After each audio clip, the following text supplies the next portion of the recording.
Hi, ever wonder what it's like to work another profession or live in the underworld?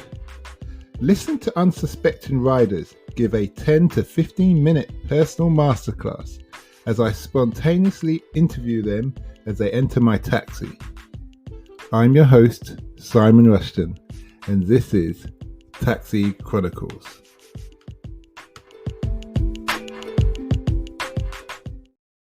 Morning. Yes, we're back with another episode, another rider. Today we have Bob, and he's here and he deals with you know what, I'll let him explain. But he's got some interesting stories, along with one about Bill Gates. So nice to have you here today, Bob.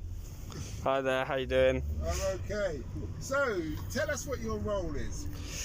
So basically, I'm in the travel industry, and we're in the middle of lockdown at the moment. So it's all a bit of a struggle for us at the moment. But I work with clients who are the very rich clients who want to come to London. They stay in the big hotels, and they want to do the things that are absolutely impossible to organise. So it can be a bit of a nightmare sometimes. We do work with some pretty tricky clients. I was saying just now, having to sort of get Bill Gates up to the top of Big Ben because he wanted to go and see that by himself was a little bit difficult. But yeah, we don't have many clients at the moment because no one can come over. But no, it's an interesting job. I've been doing it for sort of 4 or 5 years now. So what got you into that industry? Did you go to uni and study? Or? I did go to uni, not in that area. So I went to university in Bristol, and then I came back, and we actually had a family business that was sort of close to that area. It was working with concierge of the hotels in London. So I worked in my family business for a few years, and then after that just sort of got offered a job in a slightly bigger company. So the company's actually based in Atlanta, in America, but I'm one of the 2 employees who are based over here and sort of work on the ground for them in the UK. So you're the British Connect, really? Yeah, I suppose so. They because most of the clients we get are Americans, and American celebrities mainly. So they need 1 or 2 people on the ground to connect with the concierge here and connect with the popular tourist sites that they want closed down for us. Have you ever been asked something and you just thought, we can't do that? Yeah, 100%. We get people. I mean, it depends on the tourist site. Some kind of work with you. We don't have to book any restaurants or anything. The concierge will do that, but we work with specifically the tourist sites. So the big sites like Windsor Castle, Westminster Abbey are a bit difficult because they're a religious place to visit.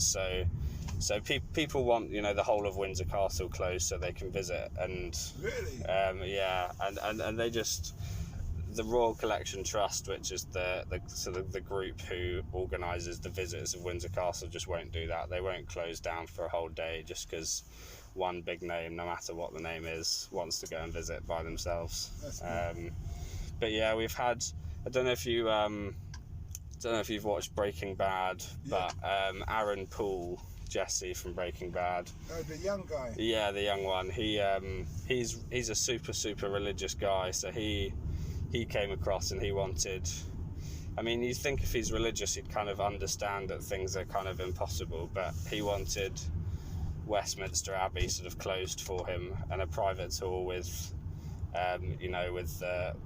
one of the priests there. He's not that famous. He's not that famous. Exactly. Listen, you're punching above your weight. Exactly. So we couldn't do that for him, but no, we get a few difficult ones. Most are actually okay. Most are okay to deal with, but a few are difficult. Okay. What's a typical kind of what's a typical kind of thing request that? It depends. Not everyone's a celebrity, sadly. It's not always exciting every day. So most want most want a kind of private tour around, 2 or 3 of the sites in London, like the Tower of London, Westminster Abbey. They want to go and see Buckingham Palace, which isn't always open, so that can be a bit tricky. But yeah, usually it's just a 4-hour, 8-hour tour of, one of those sites in London, the Tower of London, London Eye sometimes, and they just want a private guide who'll drive them around, get them in everywhere they need to go. But then celebrities will generally want, there's a few options that sites who work with us more regularly can sort out. So the Tower of London, they'll open the tower a couple of hours early for anyone, and you can go and see the crown jewels. That makes sense. If you want to get here on your own, you get here early. Exactly. Get up at 5, yeah. Yeah, it'll set you back though. I mean, just to go in by yourself and sort of see the crown jewels by yourself. Even though actually anyone can buy it, it's sort of on their menu, as it were. But that'll set you back sort of $6,000 for about an hour. Yeah. So wait a minute. Oh, so you have to pay? Yeah. Joe Public have to pay? Yeah. Really? Yeah. Okay, I didn't know that. Yeah. I don't think I've ever seen. Yeah, well, you wouldn't. I mean, I don't know why you'd want to do it. You can go in and see the crown jewels normally, but if you want to do it by yourself, it'll set you back quite a lot. Okay. That what you said, it makes sense now, because when I was in Jordan, I wanted to see. There's a place, Petrus. Oh yeah. They wanted to go and see. Mm-hmm. Well, Obama was going there. Oh yeah. So they shut the whole place for the day. And I only had that day to see, so I was peed off. And Obama said, "Listen, mate, just because you want to see it, don't be, it's politics." It's difficult. It's difficult. I mean, like, I suppose it might be slightly different with the political figure. I mean, we haven't dealt with actually as many sort of political figures. We get nice actors like Will Ferrell. We've done tours for him quite a lot. What's he like? He's really easy to deal with. It's so bizarre though picking up the phone, because you've seen so many movies with him in, and he's got such a distinctive voice, and he's obviously he's a comedy actor. Yeah. And so as soon as he's just talking normally, and you're hearing his voice from all these films, but yeah, and he'll be reading across his credit card details to me, and so I'm writing down Will Ferrell's credit card details, and it just and I'm and the name on the card, and he's W Ferrell. It's just it's all a bit strange sometimes, but he's been nice to deal with. But when I think of him, I just smile, because he's always making me laugh. So yeah, exactly. When you see him in person, say, "Sorry, man. I'm taking you through it. You're a funny guy, but don't want to get him." Exactly. Yeah. Exactly. In that respect. What did he want to do? Did he want to do anything? Do you know what? I'm not sure he did want to do anything particularly strange. No, I think his was probably just a normal tour. You know what? His might have been a British Museum. Quite a few like to go to the British Museum. I've got a British Museum story with a bigger celebrity actually. So we have sort of our preferred guides who we use quite a lot, and I was using one of my preferred guides for this British Museum tour. During with the public in there, during normal hours. And it was, so she got told it's the brother and mother of a very famous actor, but they didn't want to say who it was. And we never really know if it's actually going to be someone famous. Some people like to say they're a lot more famous than they are. Kardashians. Yeah, well, so she was in the, I think she was in the ancient Egypt part of British Museum with the brother and the mother. Still hadn't worked out who they were at this point, because they wouldn't say. And then the brother said, my brother is actually going to join us. He's just arrived at the museum. And when he said that, the guide thought it was a bit weird, because she'd noticed a bit of commotion. She'd noticed the atmosphere in the museum changed. There are a few more sort of staff rushing around a bit faster. And then 5 minutes later, this guy in a baseball cap sort of turned up and sort of said, hello, I'm the one who organised the tour for my brother and mother, and it was Leonardo DiCaprio in a baseball cap walking around the museum with everyone around. With all the public. Yeah, with all the public in normal hours. So it can be done. So yeah, it can be done. Some don't take themselves too seriously. Security who keep. Yeah. So there's security like milling around, but not making it too obvious. Like, I think the idea was that people wouldn't realise it was him, because he had a baseball cap on. Yeah, but all it takes is someone to go, hey! There's one person. Hey! That's right! Look at everybody! Yeah. You've got to trust people around you won't do that. People are more interested in the mummies, hopefully. You know what though? It's funny, I had an actor. You remember the movie Troy? Oh, I literally watched that 2 nights ago. Straight. There's one of the British actors who is advising Brad Pitt. Not Sean Bean. There's another guy who's like Sean Bean, British actor. Okay. Long hair. Yeah. I think he's maybe one of the generals or what have you. Yeah. He come to get in a taxi. Yeah. So I wound down the window, saw him, like he come to say, and then when I looked at him, I just lost it. I didn't realise, you're in Troy! And I'm surprised I remembered it like that, and he was really cool about it. He wouldn't give me an interview because he said about age and politics. Yeah. But I'd have thought, it'd have been a cool thing if you had, man. Yeah. But we talked. It was good. No, it's good fun. Yeah, it was alright. Yeah. So what would you say you've learned that you wish you knew when you had started? That's a good question. I think it's just that, I've developed a bit of a thick skin. It's not so much the celebrities, but usually when we're working with concierge, because a lot of the times they're the ones who have these nightmare, guests at their hotels, or they're the ones often dealing with the celebrities themselves. And so they can be so sort of angry and demanding and stressful about what we need to organise for their guests.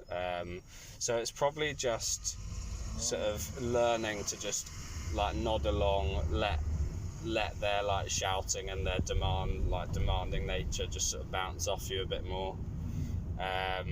Because like at the start, I was fresh out of uni. I was still like reasonably young, and so having these like grown men shout at me and like demand all this every day, and these are like short notice things. Like they don't try and give you any notice. They're like, we need a guide here this afternoon to do this. It must happen. You've got no choice but to sort of do your absolute utmost to make it happen. And I guess I've learned to deal with them doing that, and I've learned that they will be nice the next time when they're not under this serious pressure, when they haven't got this the celebrity or this super rich guest standing right in front of them. I guess I've just developed a bit more of a thick skin, and so I've probably realised that they can shout for 5 minutes, but it's not the end of the world.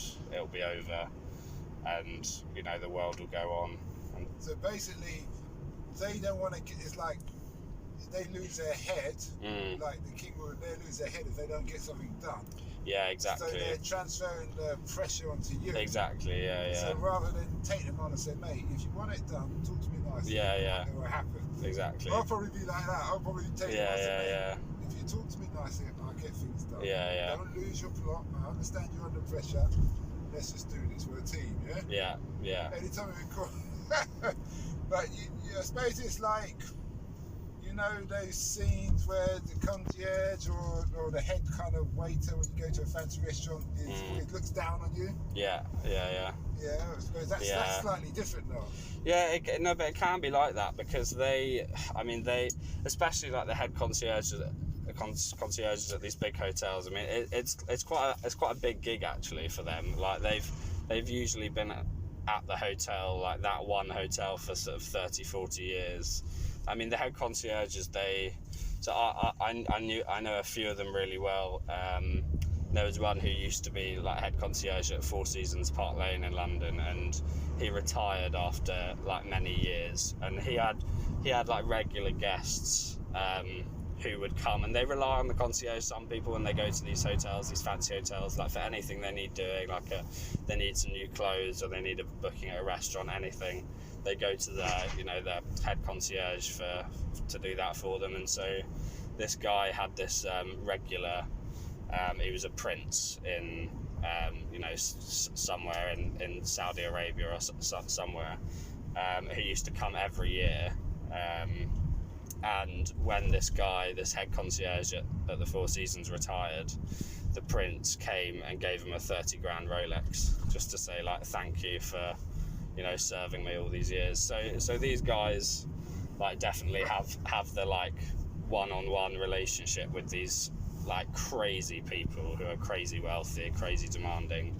So yeah, I can definitely understand them being like, I've been here for 30 years and I'm dealing with the client right in front of me right now who's just asked me to do this.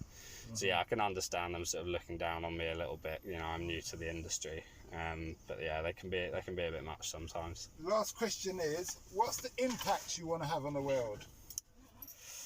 Oh, that's a good question. God, it's early for that kind of question.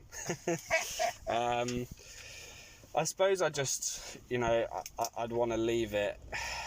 I don't necessarily have the aspirations of changing the world on a grand scale, but I suppose just, having had a positive impact on everyone I meet in terms of, being friendly, treating everyone the right way. I suppose that's the only thing I can really hope to do. I'm going to change the world kind of person. I think just treating everyone with respect would just be, and spreading that kind of idea would probably be what I'd hope to do. Well, thanks a lot for that. No problem. Much appreciated, and we wish you well.